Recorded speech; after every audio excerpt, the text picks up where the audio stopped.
पंचम दृष्टि भगवान के चरणों में कोटिशः वंदन। आचार्य भगवंत एवं समस्त चारित्रात्माओं के पावन चरणों में कोटिशः वंदन, कोटिशः वंदन। सभी को सादर जय जिनेन्द्र। शुद्ध स्तुति से अपन क्लास की शुरुआत करते हैं। जो जन श्रद्धा भाव से करे श्रुत का ज्ञान, ज्ञानावरणीय कर्म टले, प्राप्त करे सद ज्ञान।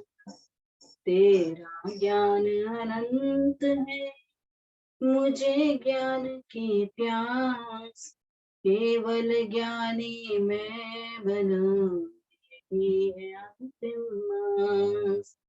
केवल ज्ञानी मैं बनूं, यही है अंतिम मास। पिछली कक्षा में हमने दात की कंठ, पुष्कर द्वीप आदि के बारे में जाना था। आज हम लोग ज्योतिष चक्र के यानी ज्योतिष देव के बारे में जानेंगे। तो ज्योतिष देव कहाँ पर है? जो सम पृथ्वी है उससे 900 योजन नीचे, और 900 योजन नीचे तो मानवंतर देव रहते हैं, और उससे 900 योजन ऊपर तक ज्योतिष देव आए हुए हैं सम पृथ्वी से। तिरछालोक कितना विस्तार वाला है? 1800 योजन का है। तो 18 योजन में 900 योजन सम पृथ्वी से नीचे तक तिरछालोक है, और 900 योजन ऊपर तक तिरछालोक आया हुआ है। तो ये 900 योजन ऊपर जो तिरछालोक है उसी में ज्योतिष चक्र आए हुए हैं, ज्योतिष देव रहते हैं, उनके विमान आए हुए हैं। तो इसका प्रारंभ कहाँ से होता है? जम्बूद्वीप के सम पृथ्वी से, जम्बूद्वीप के सम पृथ्वी से 700-900 योजन ऊपर जो है, यहाँ पर तारा का विमान आया हुआ है। 700-900 योजन पर पहले तारा का विमान आया हुआ है। उससे 10 योजन ऊपर यानी 800 योजन ऊपर, सम पृथ्वी से 800 योजन ऊपर सूर्य का विमान है। उससे 880 योजन ऊपर चंद्र का विमान है। सम पृथ्वी से 880 योजन ऊपर चंद्र का विमान है। 800 योजन पर सूर्य का विमान है, 80 योजन ऊपर जाने पर चंद्र का विमान आया हुआ है। उससे 4 योजन ऊपर यानी 884 योजन ऊपर जाने पर नक्षत्र के विमान आए हुए हैं, और उससे 4 योजन ऊपर जाने पर यानी 888 योजन ऊपर जाने पर बुध का विमान आया हुआ है। उससे 3 योजन ऊपर जाने पर 891 योजन पर शुक्र का विमान आया हुआ है, और उससे 3 योजन ऊपर जाने पर 894 योजन पर गुरु यानी बृहस्पति का विमान आया हुआ है। उससे 3 योजन ऊपर यानी 897 897 योजन ऊपर जाने पर मंगल का विमान आया हुआ है। उससे 3 योजन ऊपर जाने पर यानी 900 योजन पर शनि का विमान आया, यानी 790 से शुरुआत होकर 900 योजन तक ये ज्योतिष चक्र चलता है। मेरु पर्वत के प्रदक्षिणा करते रहता है। ये बीच में जो है ये मेरु पर्वत है, इसके जो प्रदक्षिणा करते रहते हैं विमान, जो ये पाथ है इनका, ये जो है प्रदक्षिणी का ये पाथ है, यानी क्या बोलते हैं, आवर्तन आवर्तन करते रहते हैं, इसी दिशा में वो फिरते रहते हैं ज्योतिष देव जो है, ज्योतिष विमान। तो 700-900 योजन से शुरू होकर 900 योजन तक हो गया, यानी 110 योजन में पूरा ज्योतिष विमान आया हुआ है। तो ये ग्रह, तारा हो गया, चंद्र सूर्य ग्रह, यानी ये पूरे ग्रह है। शनि मंगल गुरु शुक्र बुध जो है ये सब ग्रह है। बाकी चंद्र सूर्य तारा नक्षत्र आ गए, यानी 9 ग्रह, इनको ही 9 ग्रह शायद बोलते होंगे। तो ये 9 जो है, ये 9 यहाँ पर आ गए हैं। चंद्र सूर्य ग्रह जो है, शनि मंगल गुरु शुक्र बुध जो है ये ग्रह है, नक्षत्र और तारा यहाँ पर पूरे आ गए हैं। और राहु और केतु, ये केतु है, सूर्य के विमान के पास जो है वो केतु है, और चंद्र के विमान के पास जो है वो राहु है, यहाँ पर राहु है। सूर्य के विमान के पास जो है केतु है, और चंद्र के विमान के पास जो है वो राहु है। एक बार और बोलती हूँ, सम पृथ्वी से 700-900 योजन ऊपर जाने पर तारा का विमान है। उससे 10 योजन ऊपर यानी 800 योजन पे सूर्य का विमान है। उससे 80 योजन ऊपर जाने पर चंद्र का विमान है। उससे 4 योजन ऊपर जाने पर नक्षत्र का विमान है। 884 योजन पर नक्षत्र का विमान है। 888 योजन पर बुध का विमान है। 891 योजन पर शुक्र का विमान है। 894 योजन ऊपर जाने पर गुरु का विमान है, गुरु यानी बृहस्पति। और उससे 3 योजन ऊपर जाने पर 897 योजन पर मंगल का विमान है और 900 योजन पर शनि का विमान है।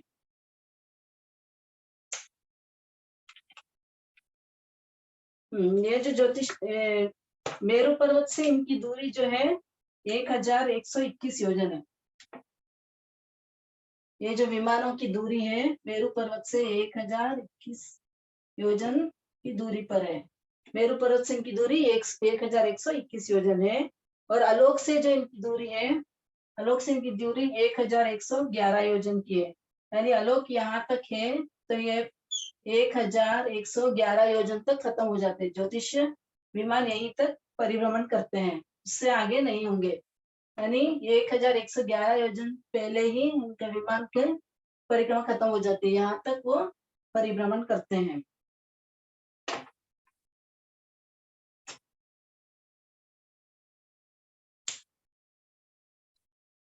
तो ज्योतिषी देव 5 प्रकार के हो गए, चंद्र, सूर्य, ग्रह, नक्षत्र और तारा। यही सीक्वेंस सभी जगह चलेगा, चंद्र, सूर्य, ग्रह, नक्षत्र और तारा। इस सीक्वेंस को याद रखेंगे तो सभी जगह यही काम आएगा।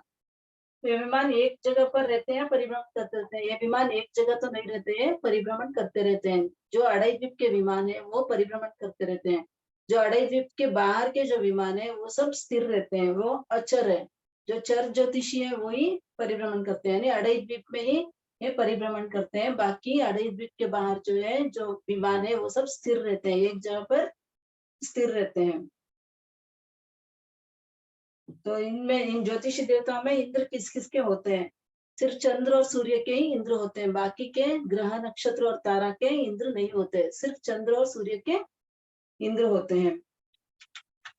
तो इनका परिवार कितना होता है? एक चंद्र और सूर्य का परिवार कितना कितना है?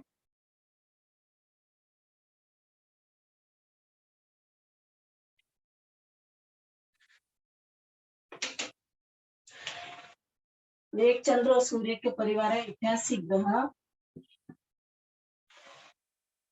28 नक्षत्र,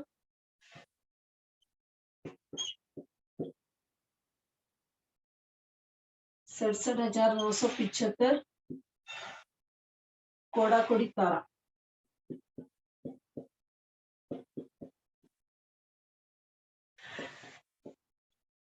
सबसे ज्यादा जो है तारा है। एक परिवार में एक चंद्र और सूर्य का परिवार कितना होता है? 81 ग्रह, 28 नक्षत्र और 66,975 कोड़ा कोड़ी तारा होते हैं एक चंद्र और सूर्य के परिवार में। तो अड़ाई द्वीप में 132 चंद्र है और 132 सूर्य है। इनका परिवार कितना होगा? 132 सूर्य चंद्र का इनका परिवार होगा 11,616 ग्रह होंगे, 3,696 नक्षत्र होंगे और 81,40,700 करोड़ा कोड़ी तारा होंगे।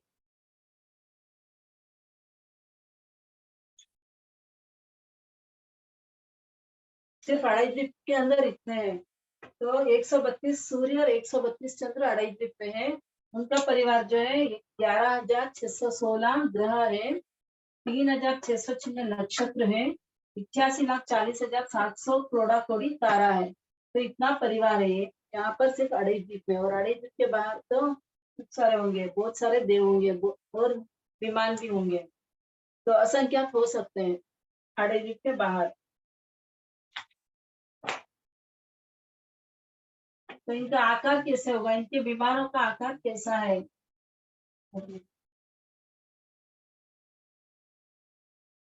अड़ाई द्वीप के अंदर जो विमान है वो अर्ध कपित आकार, कपित फल मिलता है जो गेंद के जैसा होता है। तो यहाँ पर जो विमान है वो अर्ध कपित आकार यानी अर्ध चंद्रमा के आकार में होगा यहाँ पर जो विमान है अड़ाई द्वीप के अंदर। और अड़ाई द्वीप के बाहर जो विमान है वो आयत आकार के होंगे। आयत यानी रेक्टेंगल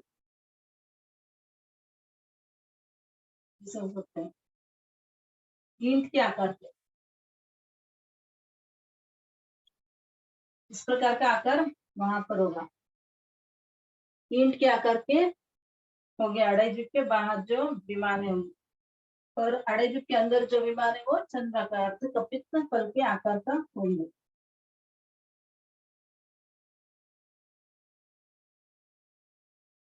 ज्योतिष देव के विमानों को कितने देव उठाते हैं इसके बारे में, प्रत्येक दिशा में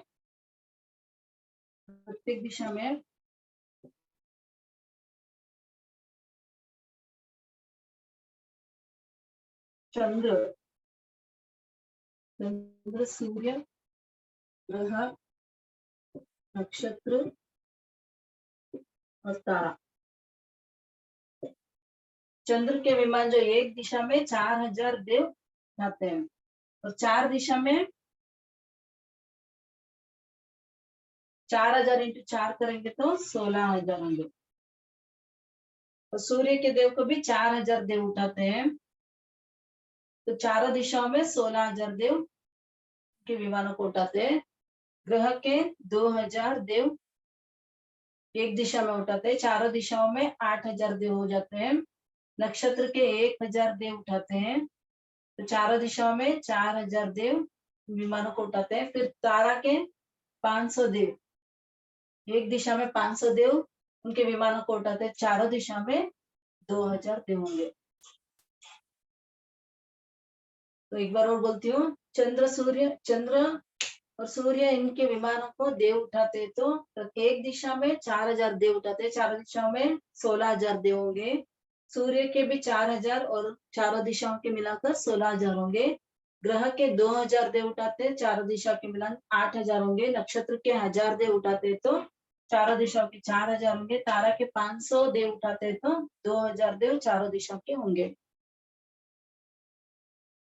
ज्योतिष देवों के विमान को देव उठाकर चलते क्या, इसीलिए विमान आकाश में अधर होकर रहते हैं, यानी अधर होकर घूम रहे थे, यानी कोई सहारा बिना सहारा हो ऐसे ही घूम रहे क्या, तो भगवान फरमाते नहीं। चंद्र सूर्य आदि जो ज्योतिषी देव के विमान तथाविध जगत स्वभाव से स्वयं निरालंबन रूप से विचरते हैं, यानी वो अपने स्वभाव से विचरते रहते हैं। लेकिन जो आभियोगिक देव होते हैं वो सेवक की तरह काम करते हैं। आभियोगिक देव जो है वो सेवक की तरह काम करते हैं। उनका स्वभाव होता है कि वो दास दासी के जैसे काम करे, नौकरों के जैसे।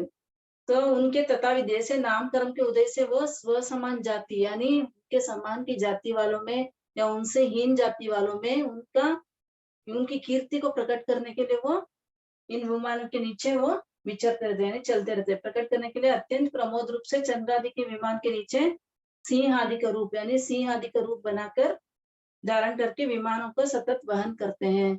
ऐसे उनकी कीर्ति को दिखाने के लिए वो विमानों को वहन करते हैं। बाकी ऐसा कोई जरूरी नहीं है कि वो वहन करे, वो अपने आप स्वभाव से ज्योतिष विमान परिभ्रमण करते रहते हैं। पूर्व दिशा में तो एक एक दिशा में अलग अलग रूप बनाकर ये देवता वहन करते हैं वाहनों को, विमानों को। तो पूर्व दिशा में सिंह के तरफ सिंह का रूप बनाकर, पूर्व में सिंह का रूप बनाकर वो विमान को वहन करते हैं। फिर दक्षिण दिशा में हाथी के रूप में, पश्चिम में वृषभ के रूप में, और उत्तर में अश्व के रूप में। पूर्व के रूप पूर्व की तरफ में सिंह के रूप में वो विमान को वहन करते हैं। दक्षिण की दिशा में हाथी के रूप में, पश्चिम की दिशा में वृषभ के रूप में, और उत्तर की दिशा में अश्व के रूप में वो अपना रूप बनाकर वो विमानों को वहन करते हैं। ज्योतिषी देवों की गति में फर्क होता है कि क्या सबकी गति बराबर होती है, यानी 5 तरह के ज्योतिषी देव हैं, उनमें उनकी गति में फर्क होता है, सबकी गति एक समान होती है। तो भगवान फरमाते नहीं, सबकी गति अलग अलग होती है।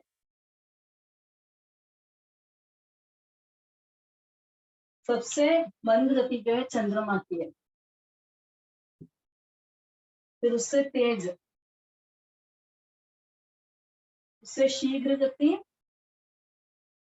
सूर्य विमान की होती है, उनसे शीघ्र गति ग्रह की होती है, उनसे शीघ्र नक्षत्र की होगी। और उनसे शीघ्र गति तारा की होगी। यानी सबसे फास्ट कौन जाएगा? तारा। सबसे मंद गति चंद्रमा की होगी। सबसे मंद गति चंद्रमा की होगी, उससे शीघ्र सूर्य की होगी, उससे शीघ्र ग्रह की होगी, उससे शीघ्र नक्षत्र की होगी और उससे शीघ्र तारा की होगी। यानी ये सीक्वेंस याद रखना है, चंद्र, सूर्य, ग्रह, नक्षत्र और तारा।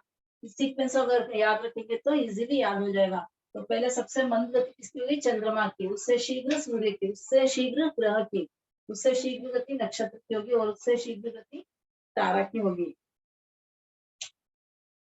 इनमें से रिद्धि किसकी अधिक है? सबसे रिद्धिवान कौन है? तो चंद्रमा की रिद्धि सबसे अधिक है। चंद्रमा की रिद्धि सबसे अधिक है, उससे कम, चंद्रमा से कम सूर्य की रिद्धि होगी, इससे कम ग्रह की रिद्धि होगी, इससे कम नक्षत्र की रिद्धि होगी और इससे कम तारा की रिद्धि होगी। सबसे रिद्धिवान कौन है? चंद्रमा सबसे रिद्धिवान है।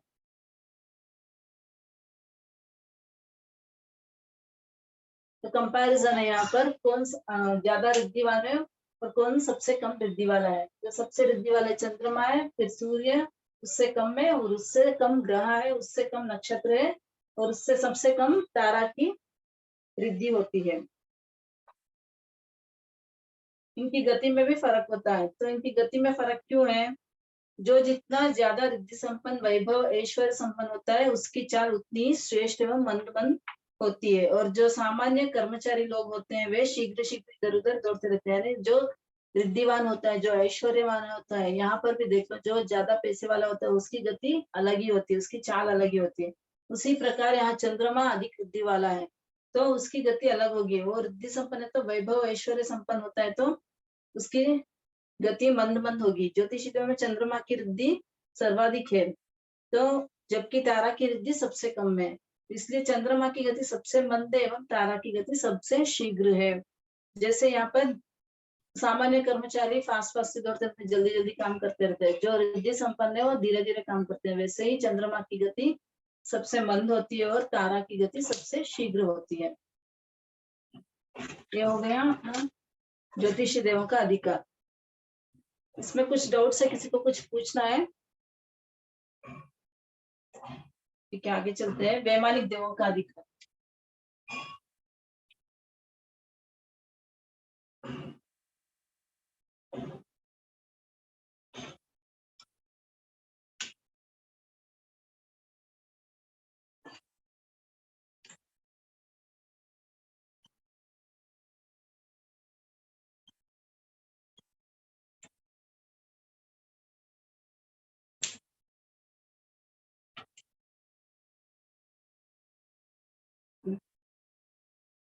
समपृथ्वी से 900 योजन ऊपर तक तिरछालोक है। उसके ऊपर क्या है? उसके ऊपर से शुरू होकर लोक के अग्रभाग तक ऊर्ध्वलोक है। यानी ऊर्ध्वलोक कहाँ से है? समपृथ्वी से 900 योजन ऊपर जाने पर ऊर्ध्वलोक शुरू हो जाता है। तो इस ऊर्ध्वलोक में क्या क्या है? तो यहाँ पर 12 देवलोक हैं,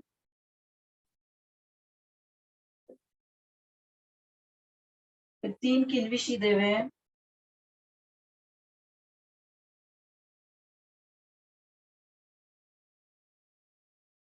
9 लोकांतिक है,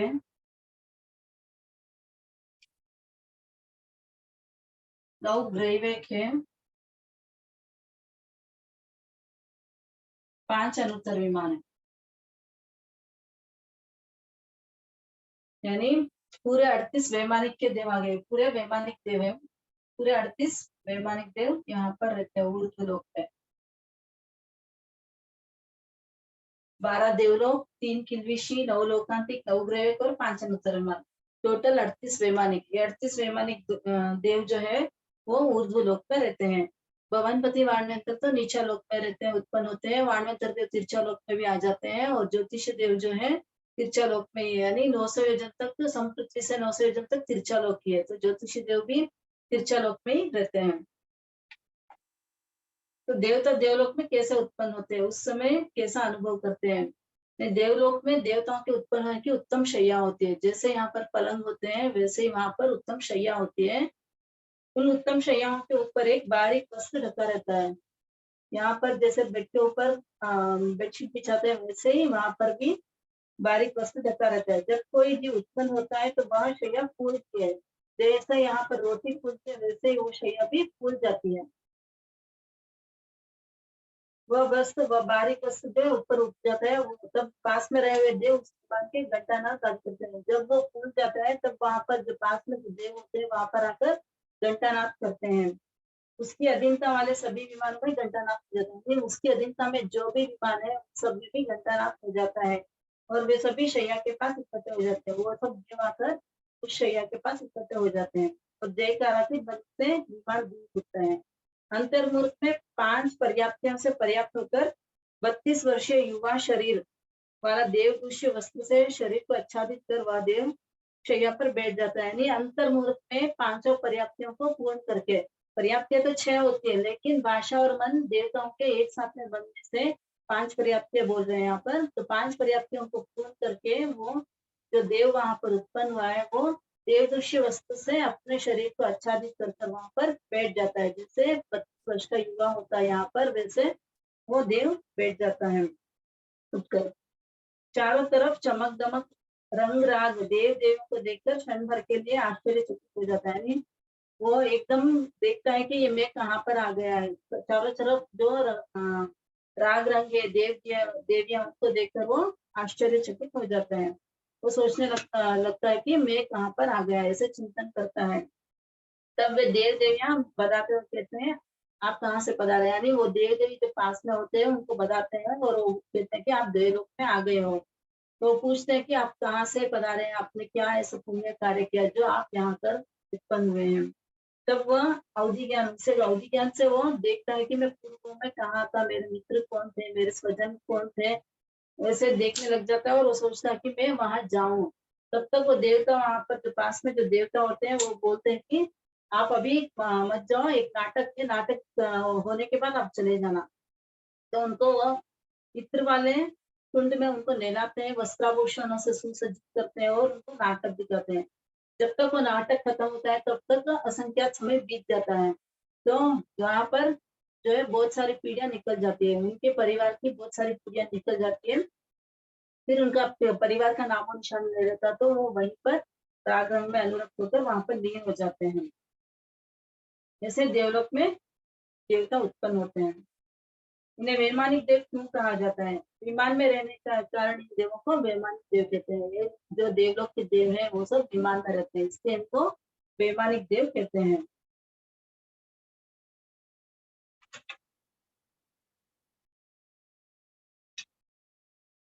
यहाँ पर सभी देवता समान श्रेणी के होते हैं क्या? वैमानिक देव जो होते हैं सभी समान श्रेणी के होते हैं क्या? तो भगवान फरमाते हैं नहीं। एक देवलोक में पुण्यवाणी के अनुसार देवों की 10 श्रेणियां होती है। यहाँ पर भी 10 तरह की श्रेणियां होती है, अलग अलग उनके पावर होता है और अलग अलग पुण्यवानी होती है उनकी। अलग अलग पुण्यवानी से रिद्धि भी उनकी अलग अलग होती है। तो ये 10 प्रकार के देव कौन से, श्रेणियां कौन से, इसके बारे में जानेंगे।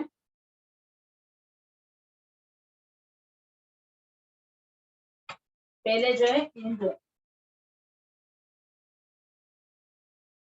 श्रेणी में फर्स्ट कौन आएंगे? इंद्र। देवलोक के स्वामी जिनकी आज्ञा का पालन सभी देव करते हैं, यानी इंद्र की आज्ञा का पालन सभी जो वहां के देव है वो पालन करते हैं। दूसरा है सामानिक देव।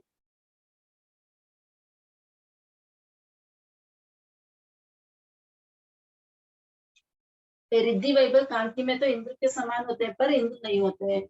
रिद्धि इनकी इंद्र के समान ही होती है, सामानिक देव की, लेकिन वो इंद्र नहीं होते हैं।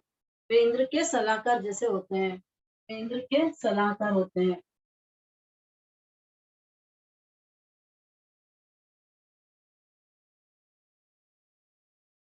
तीसरा है त्रायस्त्रिंशत्।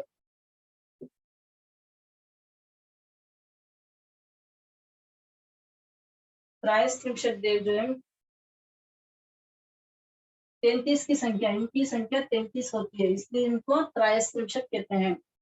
वे पुरोहित राजगुरु का काम करने वाले हैं। ये पुरोहित और राजगुरु का काम करते हैं।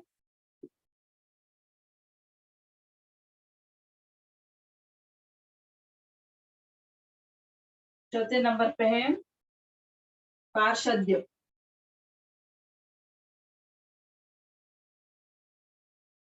परिषदा में बैठने योग्य देव जो इंद्र के मित्र के समान होते हैं, यानी लोकसभा के सदस्य के समान। यहाँ पर जो लोकसभा के सदस्य होते हैं उसी प्रकार ये पार्षद देव होते हैं जो परिषदा में बैठने योग्य देव होते हैं, परिषद में बैठने योग्य देव।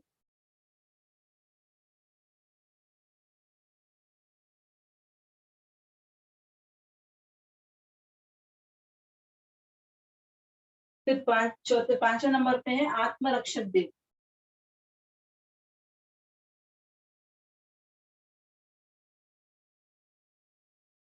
इंद्र की रक्षा करने वाले शस्त्र सज्जित सदा इंद्र के पास खड़े रहते हैं। जैसे यहाँ पर मोदी पीएम के पास में जो बॉडीगार्ड्स होते हैं, सीएम के पास में जो बॉडीगार्ड होते हैं, वैसे ये आत्मरक्षक देव होते हैं जो इंद्र के पास में खड़े रहते हैं। ये शस्त्र से सुसज्जित होते हैं। छठे नंबर पे लोकपाल।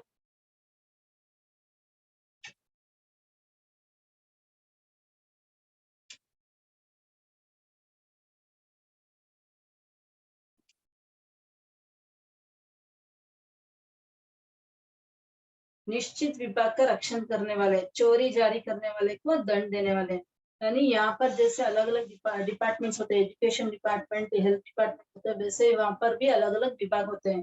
तो उन विभागों को संभालने वाले लोकपाल देव होते हैं और वो चोरी जारी करने वालों को दंड देते हैं। वहां पर जो देव चोरी जारी करते हैं उनको दंड देने वाले होते हैं। 7वें नंबर पे अनिक देव।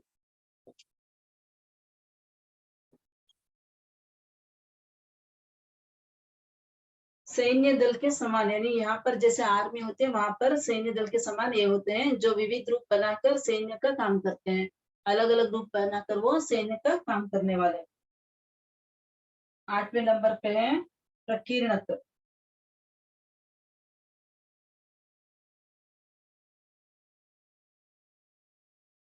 प्रजा के समान साधारण देव।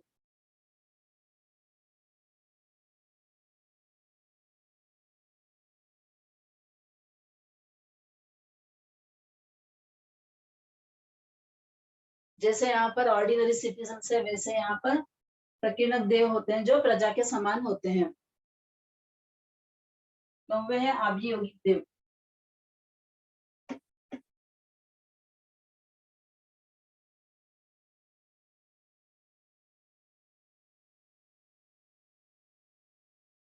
ज्योतिषी देव में भी देखा था कि अभियोगिक देव विमानों को उठाकर चलते हैं, वैसे ही यहाँ पर ये नौकर चाकर दास के समान देव होते हैं, नौकर चाकर के समान।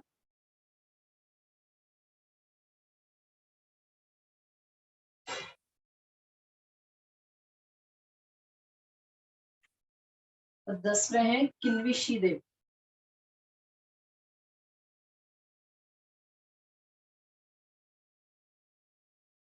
मनुष्य लोक में चांडाल के समान निंदे कर्म करने वाले। यहाँ पर जो मनुष्य लोक में जो चांडाल के समान जो निंदे कार्य करते हैं, वैसे ही ये किल्विशी देव वहां पर देवलोक में होते हैं, यानी नीच काम कर नीचे जाति वाले होते हैं किल्विशी देव जो है। ये 10 प्रकार के देव जो है भवनपति और वैमानिक में ही होते हैं। बाकी के ज्योतिषी में और वाणयंत्र में नहीं होते। कहाँ पर होते हैं? सिर्फ भवनपति और वैमानिक में होते हैं। भवनपति और वैमानिक में 10 प्रकार के देव हैं।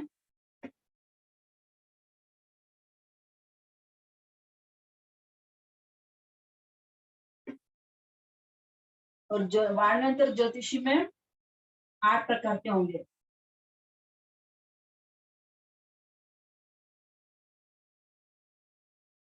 आठ प्रकार के। ये जो 10 प्रकार के है उसमें त्रायस्त्रिमशिक नहीं होंगे,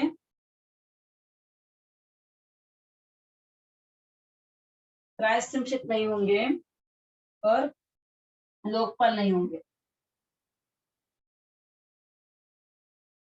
ये 2 देव कम कर रहे हैं यहाँ पर। बाकी 8 प्रकार के देव वाणयंत्र और ज्योतिष में भी होते हैं। भवनपति और वैमानिक में 10 प्रकार के देव होते हैं। अभी जो बताया 10 प्रकार के पूरे देव होते हैं। और वाणयंत्र और ज्योतिषी में 8 प्रकार के देव होते हैं, उनमें त्रायस्त्रिमशिक और लोकपाल नहीं होते हैं।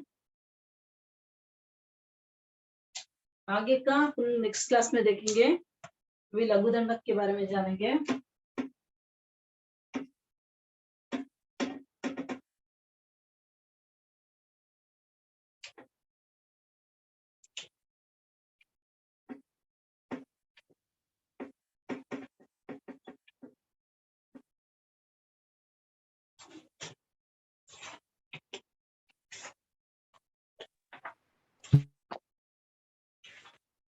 पिछली कक्षा में हमने आहार द्वार के बारे में जाना था, उपयोग द्वार और आहार द्वार के बारे में जाना था। आज हम लोग उपपाद द्वार 19वां द्वार उपपाद द्वार।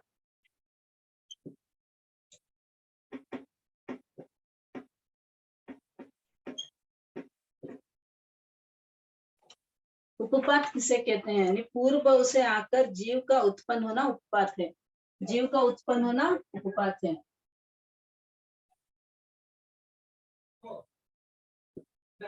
उपपात यानी उत्पन्न होना।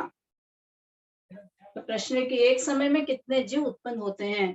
तो समाधान जगन्य एक और उत्कृष्ट अनंत जीव उत्पन्न हो सकते हैं। जगन्य कितने होंगे? एक होंगे। उत्कृष्ट अनंत उत्पन्न हो सकते हैं। यानी एक समय में कितने जीव उत्पन्न हो सकते हैं? एक समय में जगन्य एक जीव उत्पन्न हो सकता है, उत्कृष्ट अनंत जीव उत्पन्न हो सकते हैं। तो अलग अलग दंडक के हिसाब से अलग अलग देखते हैं किस किस में कितने होंगे।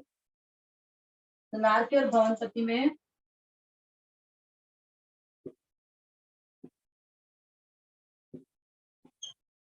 नारकी और भवनपति से 8वें देवलोक तक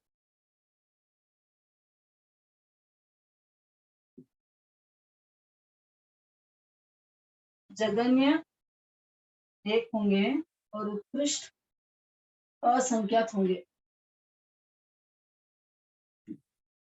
नारकी भवनपति से लेकर 8वें देवलोक तक जगन्य एक उत्पन्न होंगे, उत्कृष्ट असंख्यात होंगे। 8वें देवलोक तक जो है शनि तिर्यंश पंचेंद्र भी जाते हैं 8वें देवलोक। तो शनि तिर्यंश पंचेंद्र असंख्यात होते हैं, तो असंख्यात उत्पन्न वहां पर हो सकते हैं, इसीलिए जगन्य एक है और उत्कृष्ट असंख्यात है। और 90वें देवलोक से सर्वात सिद्धक है। 90वें देवलोक से सर्वात सिद्धक।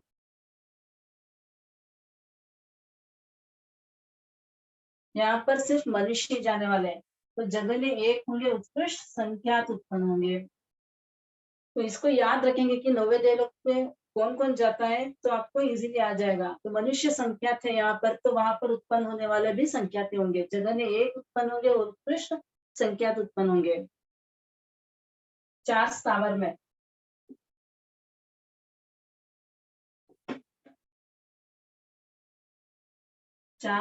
में प्रति समय असंख्यात उत्पन्न होंगे। प्रति समय असंख्यात 4 स्थावर में। 4 स्थावर कौन से पृथ्वी का, आपका, तेव का और वायु का, इनमें प्रति समय असंख्यात उत्पन्न होंगे। और वनस्पति काय में अनंत उत्पन्न होंगे।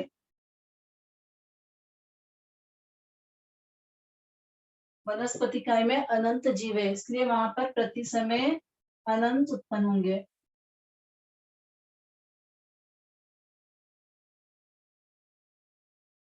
तीन विकलेंद्रिय असनि तिर्यंश पंचेंद्रिय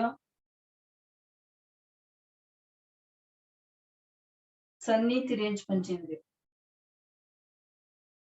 जगन्य एक उत्पन्न होंगे, उत्कृष्ट असंख्यात उत्पन्न होंगे।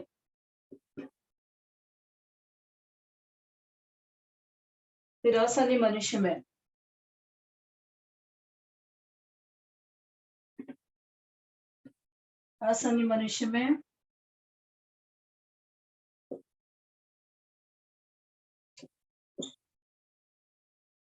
जगन्य एक और असंख्यात उत्कृष्ट असंख्यात उत्पन्न होंगे। और कर्मभूमि सन्नी मनुष्य में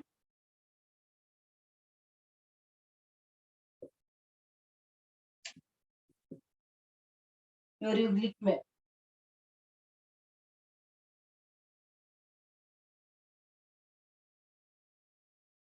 कर्मभूमि सन्नी मनुष्य और युग्लिक में जगन्य एक और उत्कृष्ट संख्याति उत्पन्न होंगे, क्योंकि मनुष्य संख्यात होते हैं तो संख्याति उत्पन्न होंगे।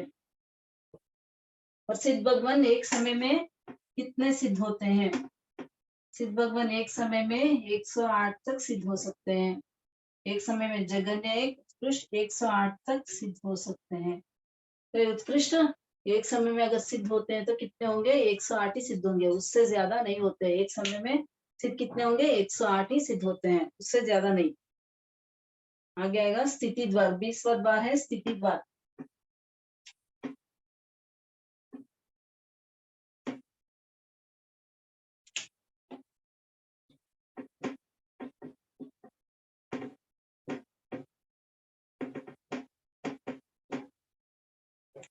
स्थिति किसे कहते हैं? स्थिति रहने का काल है, यानी यहाँ पर जो आयुष्य का बंध होता है और जितने काल तक यहाँ पर रहते हैं वो स्थिति का बल है, या किसी भी गति में जितने काल तक रहेगा वो स्थिति है। प्रत्येक दंडक में जीव एक भाव में जितने समय तक रह सकता है वह स्थिति है। तो अब नारकी में देखते हैं कितनी कितनी स्थिति है। पहली नारकी में जगन्य 10,000 वर्ष, उत्कृष्ट एक सागरोपण।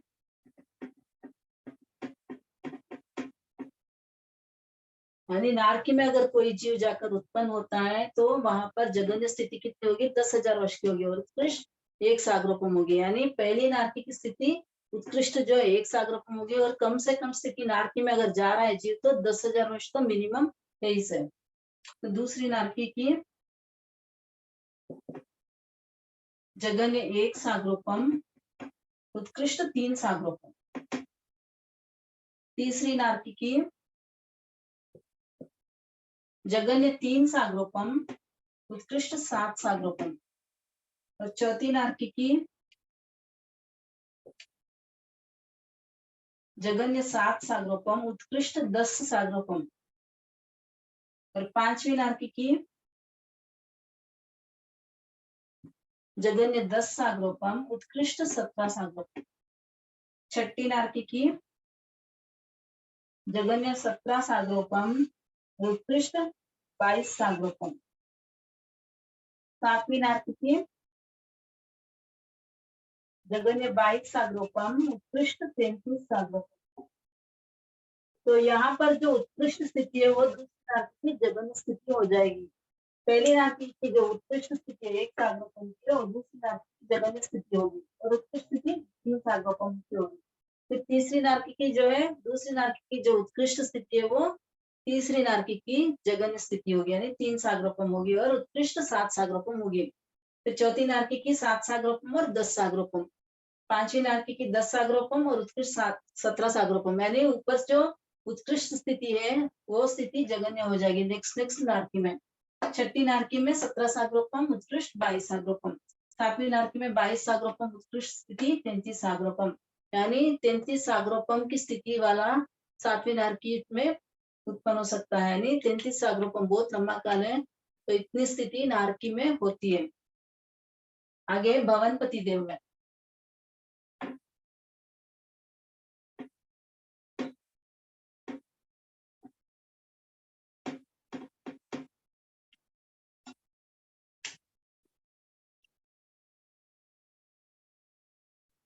भवनपति में पहले असुर कुमार के दक्षिण दिशा के देव, असुर कुमार के दक्षिण दिशा के देव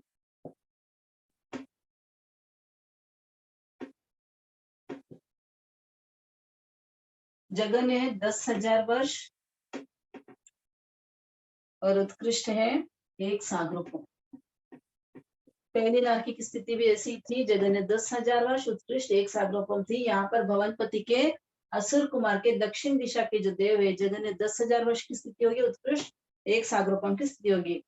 और उनकी देवियों की, असुर कुमार के देवियों की, दक्षिण दिशा के देवियों की जगन्य 10,000 वर्ष होगा और उत्कृष्ट 3.5 पल्योपम। सागरोपम से पल्योपम छोटा होता है। और असुर कुमार के उत्तर दिशा के, दक्षिण दिशा का हो गया, उत्तर दिशा वाले देवों के जगन्य 10,000 वर्ष होंगे, उत्कृष्ट एक सागरोपम जाजेर यानी थोड़ा सा ज्यादा, एक सागरोपम से ज्यादा। असुर कुमार के उत्तर दिशा के देव की स्थिति है जगन्य 10,000 वर्ष, उत्कृष्ट एक सागरोपम जाजेरी। यहाँ पर उनकी देवियां असुर कुमार जाति के उत्तर दिशा के देवियों की स्थिति जगन्य 10,000 वर्ष, उत्कृष्ट 4.5 पल्योपम। यानी दक्षिण दिशा वालों की कम होगी और उत्तर दिशा वालों की स्थिति ज्यादा होगी। दक्षिण दिशा वालों के देवियों की स्थिति है 3.5 पल्योपम और उत्तर दिशा वाले देवों की स्थिति होगी 4.5 पल्योपम। तो दक्षिण दिशा वाले देवों की भी स्थिति 1 सागरोपम है, तो देव यहाँ पर उत्तर दिशा वाले देवों की स्थिति 1 सागरोपम जाजेरी होगी, यानी 1 सागरोपम से थोड़ी ज्यादा होगी। तो दक्षिण दिशा से उत्तर दिशा वालों में स्थिति ज्यादा होती है, उनकी पुण्यवानी ज्यादा होती है इसलिए। फिर दक्षिण दिशा के नव निकाय के देवों में ये 4 हो गए। नेक्स्ट बाकी के जो नव निकाय के देव हैं,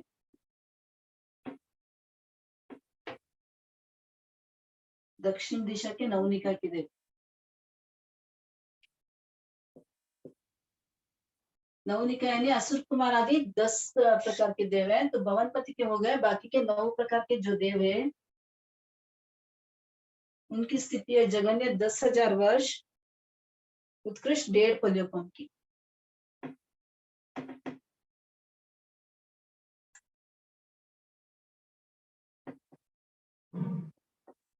1.5 पल्योपम। और नव निकाय के देवियों की, दक्षिण दिशा के नव निकाय के देवियों की स्थिति जगन्य तो है 10,000 वर्ष की और उत्कृष्ट है 5 पल्योपम की, यानी देवों की 1.5 पल्योपम है, तो उनसे आधी स्थिति देवियों की होगी। दक्षिण दिशा के नव निकाय के देवियों की स्थिति 5 पल्योपम होगी, जगन्य 10,000 वर्ष होगी। और उत्तर दिशा के नव निकाय के देवों की स्थिति है जगन्य 10,000 वर्ष और उत्कृष्ट 2 पल्योपम, 2 पल्योपम। दक्षिण दिशा वालों से उत्तर दिशा वालों की स्थिति ज्यादा होती है, तो यहाँ पर 1.5 पल्योपम की स्थिति थी दक्षिण दिशा वाले नव निकाय के देवों की, तो उत्तर दिशा वालों के 2 पल्योपम, यानी 2 पल्योपम से थोड़ा सा कम। फिर उत्तर दिशा वाले नव निकाय के देवियों की स्थिति जगन्य तो है 10,000 वर्ष, उत्कृष्ट 1 पल्योपम, 1 पल्योपम। यहाँ पर देवियों की स्थिति 5 पल्योपम थी दक्षिण दिशा वालों के, तो उत्तर दिशा वालों के 1 पल्योपम से थोड़ी सी कम, देशों यानी थोड़ी सी कम। आप नोट कर ले, जाजरी किसे कहते हैं, देशों किसे कहते हैं। जाजरी यानी ज्यादा और देशों यानी कम। नेक्स्ट आएगा वाणवंतर देवों में।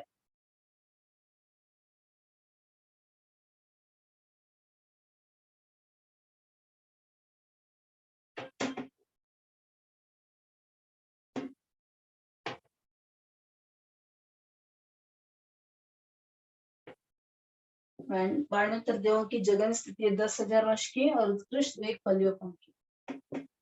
और इनके देवियों की स्थिति है जगन्य 10,000 वर्ष और उत्कृष्ट आधा पल्योपम की स्थिति होगी। तो ये हो गया भवनपति और वाणवंतर। सबकी भवनपति और वाणवंतर की जगन्य स्थिति सबकी भी 10,000 वर्ष होगी। फिर उत्कृष्ट स्थिति सबकी अलग अलग होगी। अब आएगा ज्योतिषी देव।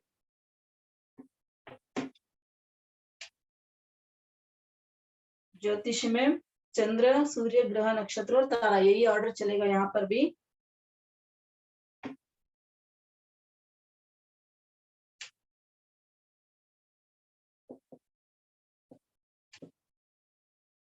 ज्योतिष देव पहले चंद्र विमानवासी देव में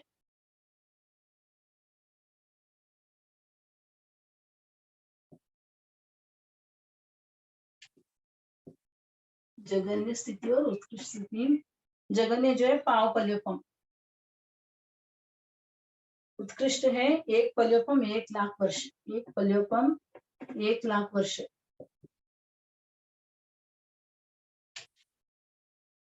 चंद्र विमानवासी देवियों की स्थिति जगन्य पाव पल्योपम होगी, उत्कृष्ट आधा पल्योपम, आधा पल्योपम और 50,000 वर्ष।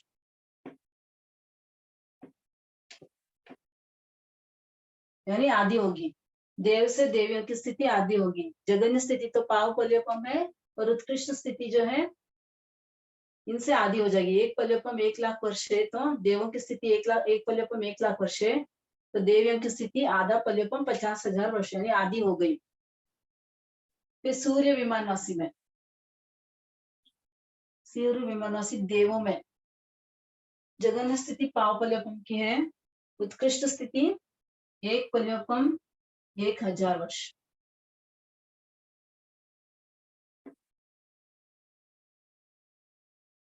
तो यहाँ पर स्थिति चंद्र से सूर्य की घटती जाएगी, कम होती जाएगी। तो यहाँ पर एक पल्योपम 1,00,000 वर्ष था चंद्र विमानवासी देवों के, तो सूर्य विमानवासी देवों की कम होगी, एक पल्योपम और 1000 वर्ष हो जाएगी। 1,00,000 वर्ष नहीं है, यहाँ पर 1000 वर्ष रहेगी। फिर सूर्य विमानवासी देवियों की स्थिति जगन्य जो पाव पल्योपम की है, उत्कृष्ट होगी आधा पल्योपम और 500 वर्ष।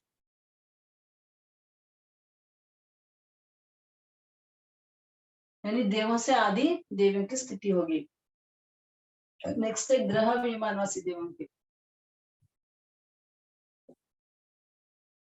इनकी स्थिति है पाव पल्योपम, जगन्य तो पाव पल्योपम है, उत्कृष्ट एक पल्योपम।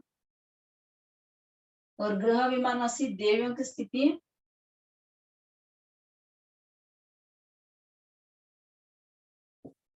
जगन्य पाव पल्योपम होगी और उत्कृष्ट आधा पल्योपम, यानी इससे आधा करना है।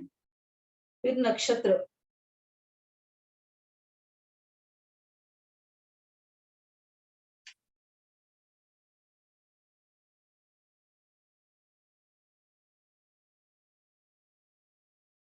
नक्षत्र विमानवासी देवों में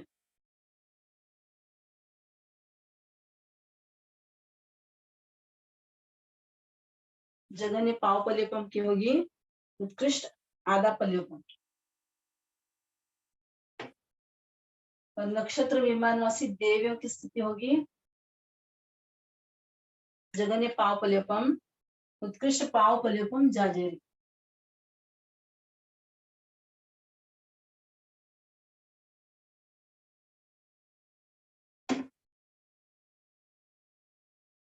स्थिति चंद्र से घटती जाती है, चंद्र से सूर्य की घटेगी, सूर्य से ग्रह की घटेगी, ग्रह से नक्षत्र की घटेगी। अब तारा विमानवासी देवों की, देवों की स्थिति पल्योपम का 8वां भाग, पल्योपम का 8वां भाग। और उत्कृष्ट स्थिति होगी पाव पल्योपम की।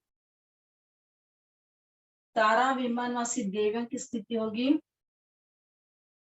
जगन्य पल्योपम का 8वें भाग और पल्योपम के 8वें भाग जाजेरी, उनकी उत्कृष्ट स्थिति होगी। तो हो गया ज्योतिषी देवों के बारे में। वैमानिक देवों का अगली क्लास में करेंगे।